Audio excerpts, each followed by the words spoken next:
હજુ નિવેદનબાજી બયાનબાજી બધું ચાલુ, આ લડાઈનો અંત ક્યારે?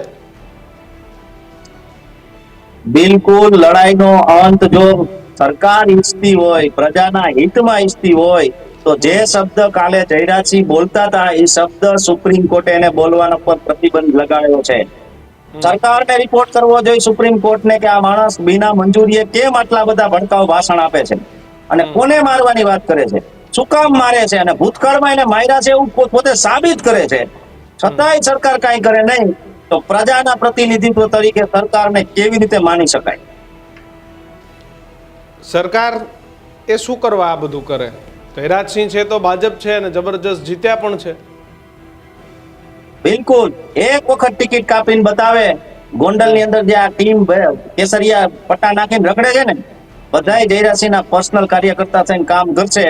ભારતીય જનતા પાર્ટીનું કામ નહીં કરે. પાર્ટી એનું અસ્તિત્વ જાળવી રાખવું હોય તો એક વખત રાજુભાઈ આમાં ખોટું પણ શું છે? વ્યક્તિ તો પોતે મજબૂત હોવો જ જોઈએ ને, મજબૂત વ્યક્તિઓથી તો પાર્ટી બને. વ્યક્તિઓ જ મજબૂત ના હોય તો પાર્ટી કેવી રીતે બને? તો રમેશભાઈ ધડુકને ભારતીય જનતા પાર્ટી કઈ મજબૂતાઈમાં માનતા જ નહીં હોય. એ સંસદ બનેલા છે, લડી ચૂક્યા છે સંસદ સભ્યની ચૂંટણી. બિલકુલ. એને અત્યારે પાર્ટીએ ઉપાધ્યક્ષ ઉપપ્રમુખ પણ બનાવ્યા છે. રાજુભાઈ પણ આ લડાઈનો અંત આખી ક્યારે? કારણ કે ગઈકાલે જે પરિણામ આવ્યું એમાં તો ગોંડલની જનતા એ જયરાજસિંહ ભાજપની સાથે રહી. બિલકુલ જનતા ત્યારે ભાજપની સાથે રહી ગણાય કે જ્યારે 44 બેઠક ઉપર મતદાન થયું હોય. તમે 23 થી વધુ બેઠકો તો બિનહરીફ કરીને લઈ ગયા છો.